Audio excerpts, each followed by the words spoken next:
Bienvenidos a otra entrevista de Golden Nugget Series, donde conversamos con ejecutivos de negocio exitosos a través de la región latinoamericana.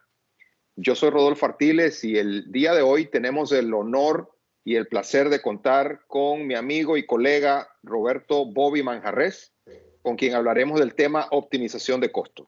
Un tema realmente muy importante, relevante, porque claramente es una fuente de valor para muchas compañías que muchas veces esta área es descuidada o subestimada en términos del valor que puede proporcionar. Así es que Bobby es un experto en el tema y estoy seguro que va a ser una conversación muy amena y muy enriquecedora. Voy a comentar un poco del background y experiencia de Bobby.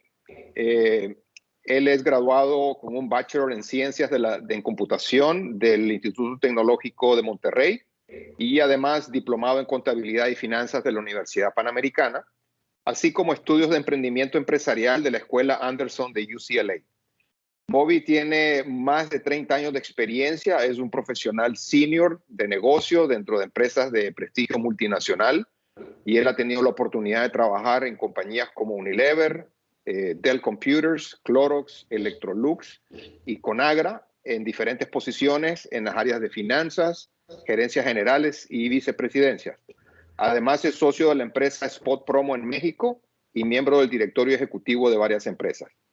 Bobby, bienvenido. Un gran placer volver a conversar contigo y gracias por aceptar nuestra invitación. No, al contrario, gracias a ti, Rodolfo. Siempre es un placer platicar contigo, poder estar en contacto con tus socios comerciales y poder transmitir algo de lo que inclusive juntos hemos aprendido y poder llevarlo como algo que pudieran ser, pues, ideas prácticas, ¿no? Que pudieran ser utilizadas por tus socios comerciales, por tus clientes y en este mismo proceso también yo seguir aprendiendo, ¿no? No, buenísimo. Gracias, Bobby. Bueno, nos gusta iniciar este tipo de conversaciones por lo más obvio, siempre tratando de que todos entendamos exactamente lo mismo y probablemente lo más sencillo acá sería comenzar definiendo algunas cosas. ¿Por qué no nos hablas un poco de esa estructura de costos que existe dentro de las compañías?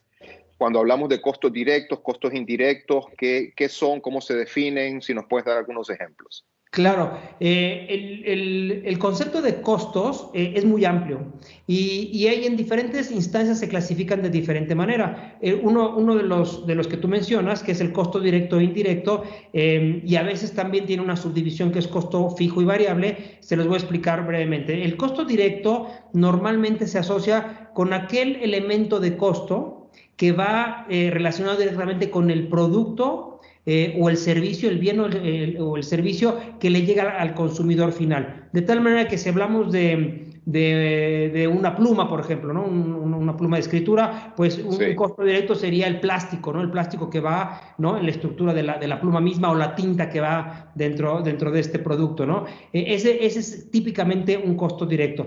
Un costo indirecto es aquel que está relacionado con la empresa que fabrica, en este caso y en este ejemplo simple, las plumas, ¿sí? Y que tiene que ver no precisamente con el costo asociado al producto, pero probablemente con la administración de la empresa, ¿no? El costo del director general, el costo del equipo de ventas, inclusive el costo del equipo de investigación y desarrollo, que hace que el producto finalmente se conciba, se desarrolle, se innove y llegue finalmente al consumidor. Entonces, los costos directos van muy relacionados con los materiales y la mano de obra que traduce eso en un producto terminado, y el costo indirecto es aquel que es más que nada un costo de administración.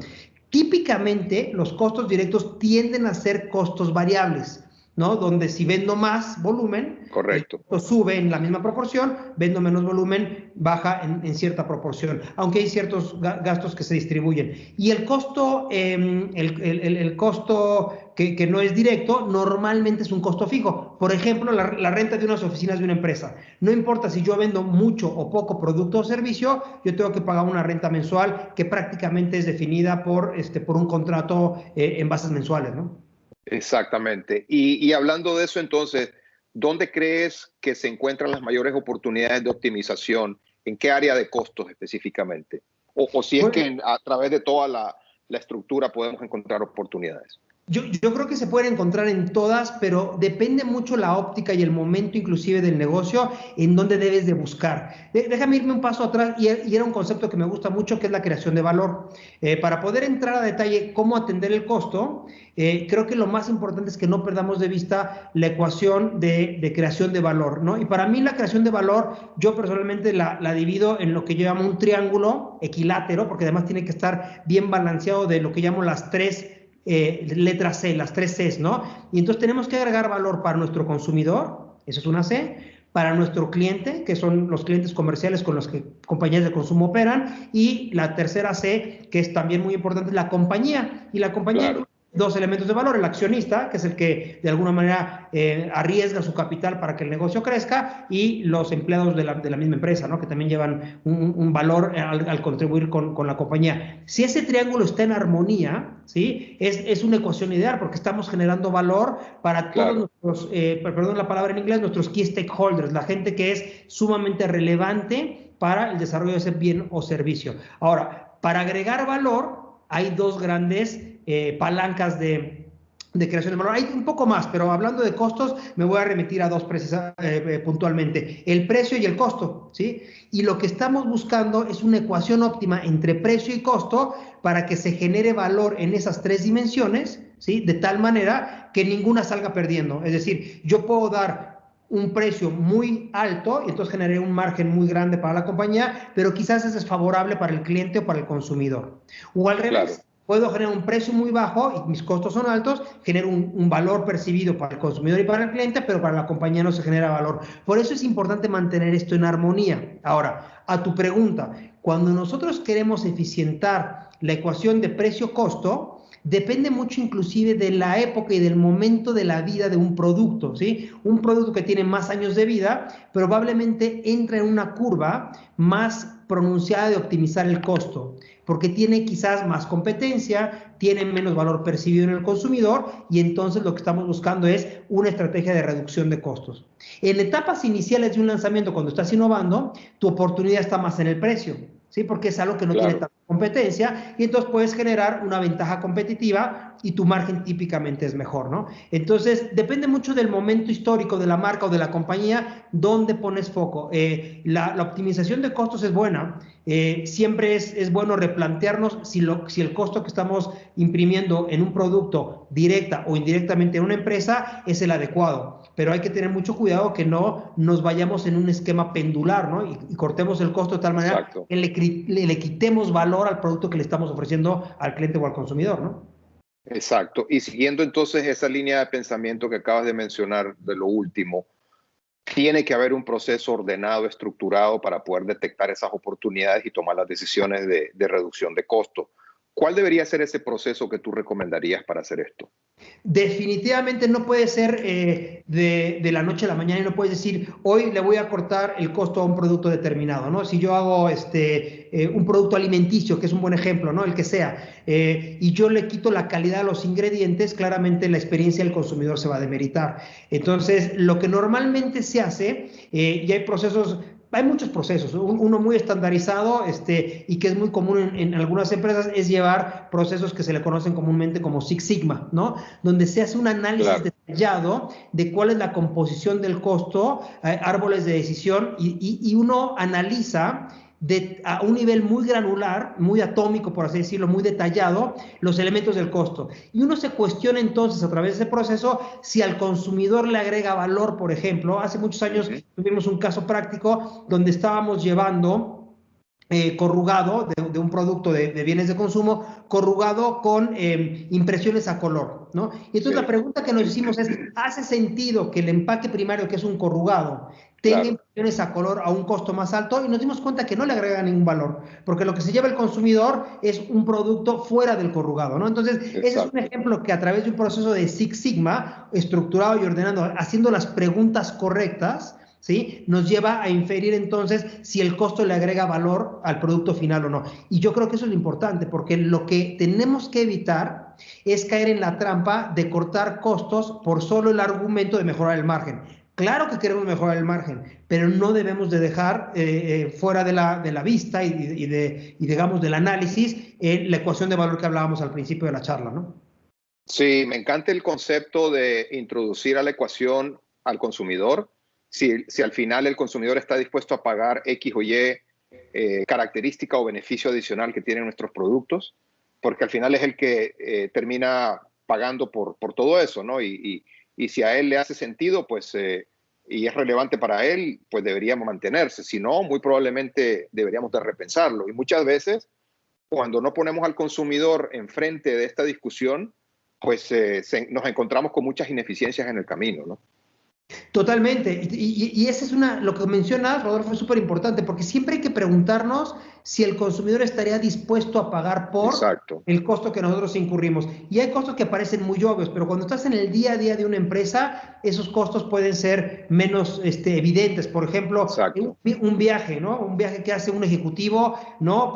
Y hoy en día, con lo que estamos viendo, nos hemos dado cuenta que quizás el nivel de gasto que tenían las empresas a través de viajes de negocio, pues no necesariamente le agregaba tanto valor, y hoy nos hemos Así dado es. cuenta que las herramientas de telecomunicación nos pueden hacer más eficientes y lograr los mismos resultados a un menor costo, por ejemplo, ¿no? Exactamente. Y pasando un poco a otro tema, yo he visto que hay algunas escuelas de pensamiento que dicen que generar utilidades a través de cortar costos, a través de una estrategia agresiva, por ejemplo, de cortar costos, no es necesariamente sostenible en el largo plazo. Y que muy probablemente esos esfuerzos deben estar, para generar valor, deberían estar enfocados en innovación, en crecer, digamos, los ingresos y en otras estrategias que traten de construir la marca y construir el negocio más que de recortar, digamos, los costos. ¿Cuál es tu opinión al respecto? Yo tiendo a coincidir con esta línea de pensamiento, pero también hay que ser muy objetivos y darnos cuenta que depende mucho de la industria y del mercado en el que competimos. En una industria típicamente de tecnología, que tú y yo hemos compartido algunas experiencias en tecnología, claramente la innovación marca mucho la pauta del crecimiento rentable de las empresas. Entonces, las estrategias de reducción de costos del producto mismo claramente pueden caber y hace sentido hacer a menor costo, por ejemplo, un congelador, ¿no? Con menos piezas y menos componentes internos, pero lo que estás buscando ahí es innovar en tecnologías, ¿no? Que nos permita, por ejemplo, el menor consumo de energía eléctrica. Y necesariamente no significa que esa tecnología sea de menor costo en este momento, en el tiempo, ¿no? Entonces, en una industria donde la innovación está rigiendo el crecimiento, ¿sí? Claro, Claramente la estructura de reducción agresiva de costos puede ser en un contexto dilutivo al valor de lo que quieres lograr para la compañía. Pero, por ejemplo, puedes tener otra empresa que compite más en un mercado de commodities o commoditizado, donde tienes una percepción más estandarizada del producto que le estás vendiendo al consumidor final. Y a lo mejor ahí dices, en este momento la innovación no está siendo lo suficientemente interesante al consumidor y entonces metes una estrategia de reducción de costos. Habiendo dicho eso, uno podría pensar que cualquier categoría puede llegar a niveles de comoditización y en algunos momentos llega, pero después te da sorpresas las empresas de consumo que algunas categorías, inclusive como el agua, que qué mayor commodity en el planeta que el agua, ¿no? Que se pueden hacer aguas consumibles con marca, ¿no? Y que tienen ciertos elementos de ligereza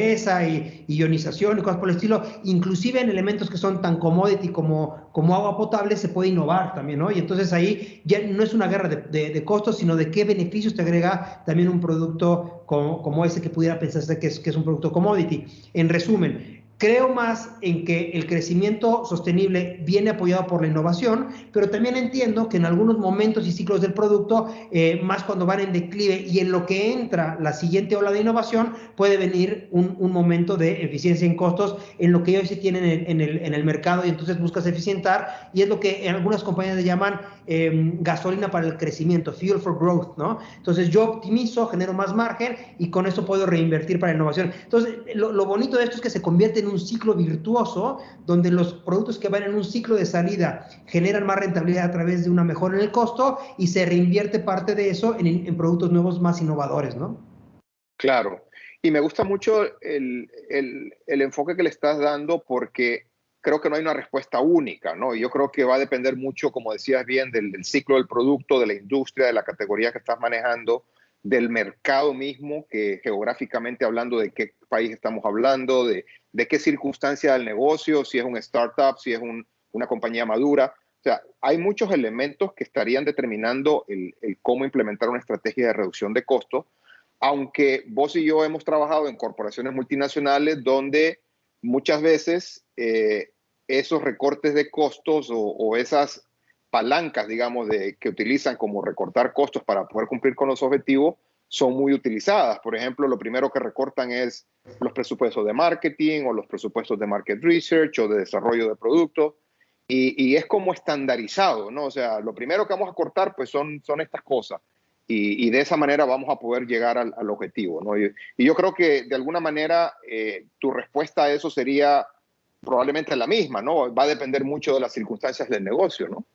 No, definitivamente. Y hay que tener mucho cuidado de no comprometer el largo plazo por una decisión de corto plazo. Claro. Porque normalmente hay recortes en gastos indirectos, que son los que tú mencionas, Rodolfo, donde el resultado se ve muy, muy rápido, ¿no? Rápidamente recortamos una Claro, campaña de publicidad y exacto. automáticamente nuestro estado de resultados se ve beneficiado, inclusive en el mismo mes donde hacemos el recorte.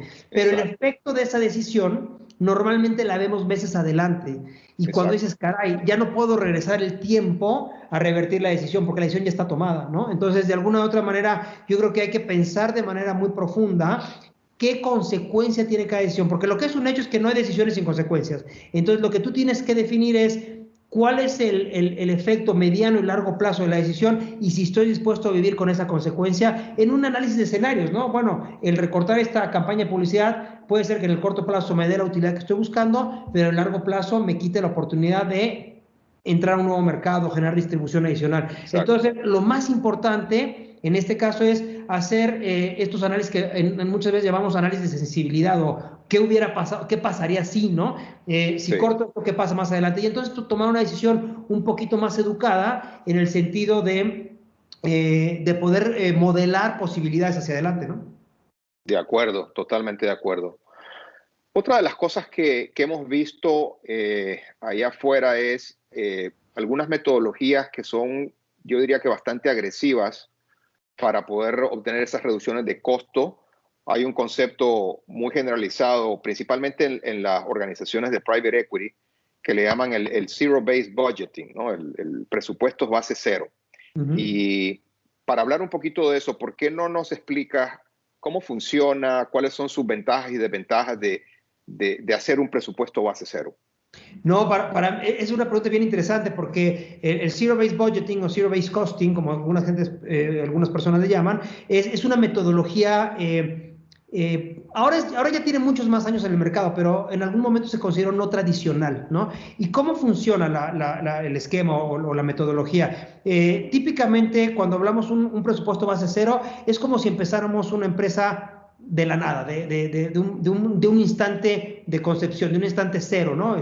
Sí, Y eso quiere decir que cada periodo de planeación se tiene que justificar el costo en sí mismo, ¿sí? Si yo tengo un presupuesto de viaje, lo justifico como si estuviera empezando la empresa en el momento exacto. cero, ¿no? Entonces, ¿se justifica o no este viaje? ¿Se justifica o no este gasto? Normalmente las compañías que típicamente tienen muchos años en marcha, utilizan otra metodología de presupuestación que tiene que ver con una tendencia histórica, ¿no? Es Exacto. decir, yo tengo un gasto de nómina, por un ejemplo de los tantos, ¿no? Y digo, bueno, el próximo año voy a inflacionar por la inflación del país, más un porcentaje de incremento de mérito, ¿no? A las personas, y entonces mi nómina va a crecer un 5% de lo que yo traía históricamente. La metodología de base cero asume que no tienes a nadie contratado y tienes que volver a armar todo tu esquema organizacional y decir si necesitas la estructura completa o no. ¿Se fijan? Es Correcto. bien, como dice Rodolfo, es bien contrastante, porque en una nos tomamos una historia, la inflacionamos o utilizamos cualquier metodología, el tipo de cambio puede ser una, ¿sí? O un crecimiento de la industria como un punto de referencia, y en eso hacemos una proyección. En la otra asumimos que cada gasto tiene que tener mérito propio para volver a aparecer en el P&L. Ahora, ¿es mejor o no? Vuelvo al tema y es un poco parecido, depende mucho del momento. Te voy a dar un ejemplo bien interesante que estamos viviendo. Si hace un año y medio, literalmente, te hubiera dicho, vamos a presupuestar la renta de mi oficina con base cero, te diría, no hace sentido, porque yo tengo un contrato de renta hoy, lo inflaciono, porque además inclusive en las cláusulas del contrato dice la renta se inflaciona en tipo de cambio de dólar o en peso, lo que sea, ¿sí? Y entonces 5% más de incremento a la renta del próximo año. Lo que hemos vivido estos últimos 12 meses nos ha dejado ver que hay que sentarnos un paso, echarnos un paso para atrás, sentarnos y pensar si realmente debemos de pagar esa renta en su totalidad. Y hoy en día, muchas de las empresas, y lo estaba leyendo hace tan poco como esta misma semana, están replanteando si requieren la oficina que tenían en la pandemia. Exactamente. Es un buen ejemplo de presupuesto base cero, porque hay compañías que dicen, no necesito 1000 metros cuadrados de oficina. Entonces ya no es multiplicar 1000 metros cuadrados de oficina por la renta, por la inflación, sino decir, necesito 1000 o necesito 500. Ese es el mejor ejemplo de por qué en algún momento, donde está haciendo un cambio cuántico, por así decirlo, un momento de inflexión, hace mucho sentido hacer un presupuesto base cero. Y hoy gran parte de las compañías, te puedo casi asegurar, no está presupuestando la renta de sus oficinas como lo hacía hace un año. Claro. Lo está haciendo base cero, ¿no? Excelente ejemplo ese. Muy reciente, digámoslo, y muy vigente. Muy bien. Y para ir cerrando, Bobby, ¿cuál sería tu golden nugget en este tema? ¿Cuál es el aprendizaje que nos quieres dejar? Para mí, no, gracias. Y yo creo que ese es si vamos, como decimos, si nos metemos de pronto juntos en un elevador y en un espacio de un piso queremos tener una plática de valor y de dejarles un mensaje, yo les diría, nunca perdamos de vista la ecuación de valor de la que hablábamos al principio. Aseguremos que todo lo que hacemos en una empresa multinacional, familiar, donde seamos accionistas o empleados, busquemos encontrar esta armonía de creación de valor en estos 3 puntos cardinales que deben de estar lo más balanceados posibles: el consumidor, el cliente y la compañía. Y habiendo dicho eso, para efectos prácticos, optimizar la ecuación precio-costo, ¿sí? De tal manera que nunca nos vayamos con un efecto pendular de todo es el precio y todo es el costo, sino tenemos que saber manejar esta fina balanza entre el precio correcto para el consumidor y el costo adecuado para la rentabilidad. Entonces, no se olviden que al final del día lo que estamos pretendiendo es crear valor sostenible en el tiempo. Ok, excelente. Muchas gracias por ese mensaje, Bobby. Y bueno, con esta respuesta cerramos la entrevista. Agradecemos nuevamente a Bobby por su tiempo y disponibilidad para poder compartir con nosotros sus experiencias y conocimientos. Y Bobby, te dejo la última palabra para despedirte de la audiencia. Pues primero que nada agradecerte la oportunidad de poder platicar contigo, Rodolfo. Siempre es un privilegio poder compartir en este caso una pantalla, ¿no? Porque ahora estamos a la distancia, pero siempre compartir tiempo juntos, de seguir aprendiendo en este camino de vida profesional y por qué no decirlo también personal, a través de compartir nuestras experiencias. Es de verdad un placer siempre tener estas charlas contigo a través del tiempo, y agradecerte a ti la oportunidad de platicar con tus socios comerciales, y esperando que de verdad en este mismo espíritu podamos agregar valor a través de el compartir la experiencia. Estoy seguro que sí. Gracias nuevamente y me encantó conversar contigo. Chao. Gracias, Rodolfo. Igualmente. Saludos a todos.